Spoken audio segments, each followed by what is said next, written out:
여러분 안녕하십니까? 사주 장명가 장세진입니다. 오늘 영상은 지난 영상에 이어서 부모운 보는 법 세 번째 시간인데요. 상소군을 비롯해서 신살과 용신으로 보는 부모운에 대한 영상입니다. 본론에 앞서 본 채널 구독자가 아니신 분들은 빨간색 구독 버튼을 눌러주십시오. 알찬 영상을 제작하는 데 큰 힘이 됩니다. 그럼 오늘의 사주 브리핑 시작합니다. 상소군은 부모운 중에서 가장 관심을 받는 부분입니다. 오행상으로는 토와 금이 구체적인 물질적 상속을 받을 확률이 높습니다. 부모에게 재물을 상속받는데 유리하려면 우선 원국이 조상으로 균형을 이루어야 합니다. 원국 안에 겁재나 양인이 있으면 재물을 상속받기 가장 어려운데요. 이는 비겁이 군겁쟁제로 재물을 깨뜨리기 때문에 자신이 노력을 한다 하더라도 생기는 재물이나 부모에게 물려받는 재물과 인연이 없는 경우가 많습니다. 양인은 자존심과 적극성을 갖고 세상의 어려움을 돌파해 나가는 힘이기 때문에 부모의 상속을 크게 바라지 않습니다. 또 비견은 부모에게 상속을 받을 기회가 와도 본인이 이를 마다하면서 다른 형제에게 양보하는 경우가 많습니다. 예를 들어 보겠습니다. 갑 일간의 편제는 토인데요. 술월, 진월이 다 편제입니다. 그러면 갑 일간의 술월 편제일 때와 진월 편제일 때 어느 쪽이 더 상속을 많이 받을까요? 이때는 지장간을 잘 살펴봐야 합니다. 술토의 지장간에는 신정무가 있고 진토의 지장간에는 을계무가 있다는 건 다 아시죠? 상속과 관련된 오행의 금이 술토 내에 신금이 있으므로 술월의 편제가 상소군에 더 유리하다고 볼 수 있습니다. 그래서 갑 일간이 전반적으로 자신의 가능성을 마음껏 펼치는 조건은 진토가 더 유리하지만 상속의 양으로 봤을 때는 술토가 더 유리합니다. 마찬가지로 을 일간이 미월이나 축월에 태어난 경우에 지장간에 금을 포함하고 있는 축토가 상소군에서 더 유리하다는 것입니다. 다음은 신살로 보는 부모운입니다.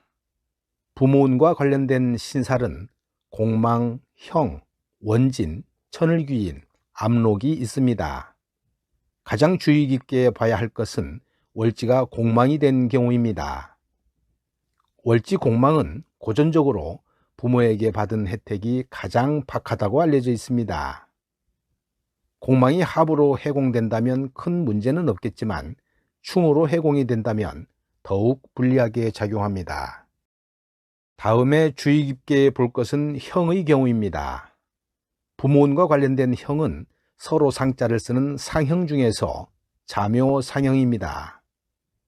형 중에서 삼형만 중요하게 판단하라고 했지만 어차피 삼형은 강력한 자신의 힘이기 때문에 부모운과 관련해서 특별히 언급할 필요는 없습니다. 자묘상형의 예를 들어보겠습니다. 갑 일간이 묘년 자월에 태어나 원국안에서 자묘상형이 이루어졌습니다. 이는 정인이 월지에 하나만 있고 충이나 공망이 되지 않았는데 자묘상형이 이루어진 것입니다. 이 경우에는 정인에 해당하는 육친인 어머니가 몸이 약하거나 오랜 투병 생활로 실질적인 부모의 역할을 할 수 없게 될 가능성이 있습니다. 하지만 여기서 형의 반전이 등장합니다. 한 예로 인사신이 감옥에 갇힐 수도 있는 힘이지만 한편으로는 엄청난 성취를 이룰 수 있는 힘이 있듯이 자묘상형도 꼭 불길함만 있는 것은 아닙니다. 월지 정인의 측은지심을 발휘해서 어머니의 병을 고치기 위한 일념이 발동하게 되는데요. 의사가 되고자 마음먹고 열심히 노력해서 실제로 의사가 되어 성공하는 것, 이것이 자묘상형의 역할입니다. 다음은 원진에 대해서 살펴보겠습니다. 원진은 부모와 자녀의 관계를 파악할 때 중요한 신살 중 하나로 한 원국 안에서 일지와 월지의 원진이 성립하는 경우에 한해서만 참고합니다. 일월지 원진은 월지에 해당하는 육친과의 불화를 의미하는데요.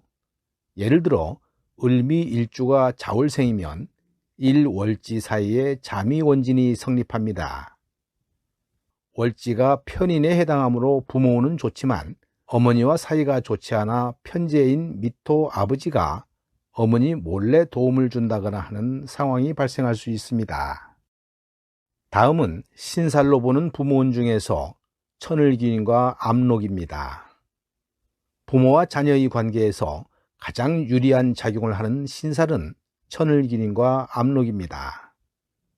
천을귀인은 부모원에서 작용기간이 비교적 긴데요. 보통 5 내지 10년 정도로 봅니다.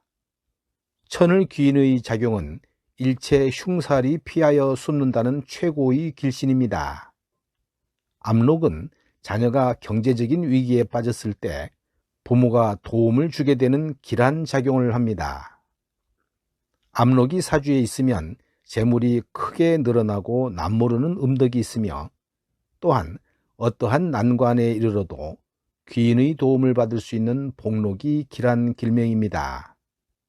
단 형충이 되거나 공망이 되면 그 작용력은 약화됩니다. 이번에는 용신으로 보는 부모운을 보겠습니다. 이건 역시 고전을 정리한 것들입니다. 첫째, 월주에는 정관이 있고 시주에는 정제나 편제가 하나 제대로 살아있으며 월주에 자리한 정관이 용희신일 때 명예와 재물 모두를 아우르는 부모운이라고 봅니다. 이때에 재성은 지지에 있어야 안정적이기 때문에 시지에 재성이 자리할 때 영향력이 훨씬 크다는 것입니다. 둘째, 부모운이 아니더라도 그 자체만으로 더 바랄 게 없는 명식입니다. 연월주간에 관인생하고 일시주간에 식상생재가 되면 완벽하지만 일시주에서 식상생재가 되지 않았어도 연월주의 관인생만으로도 충분히 부모운을 기대할 수 있습니다.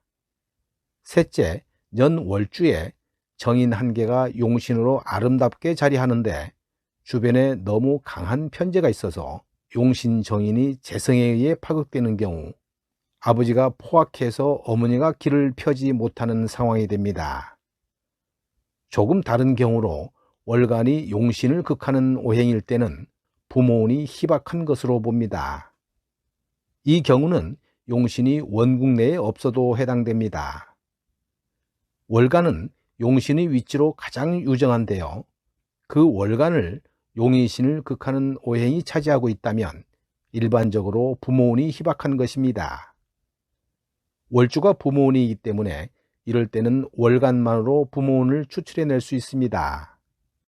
넷째, 인다신약은 통상적으로 부모운이 희박합니다.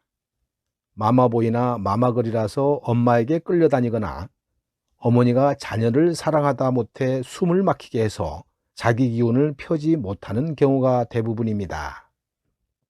부모운이 외관상 좋아 보이지만 그렇지는 않습니다.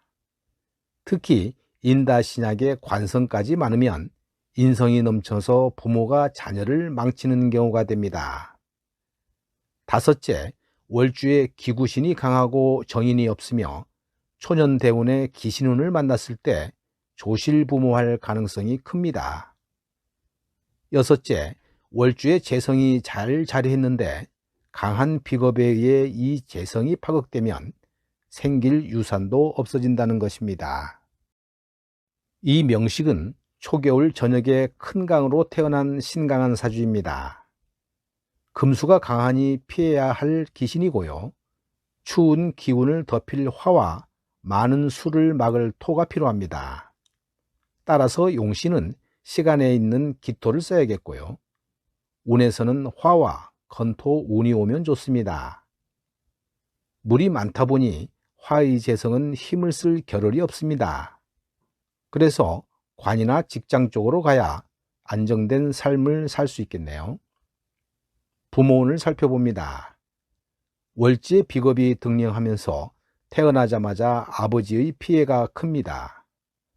다시 말하면 수일간인데 부모 자리인 월주에 수가 또 있게 되면 아버지인 화를 많은 물로 끄기 때문입니다. 그래서 아버지와 아버지의 재물이 무너지게 되는 것입니다. 그러나 재물인 화가 노출되지 않았기 때문에 물의 피해를 보지 않아서 다행이라고 봅니다. 기토가 용신이니까 평생 사업에 눈 돌리지 않고 직장생활 열심히 하다가 퇴직하면 큰 유산은 아니더라도 부모의 무난한 상속이 가능하다고 봅니다. 이 명식은 6월의 을목으로 태어난 신약한 사주입니다.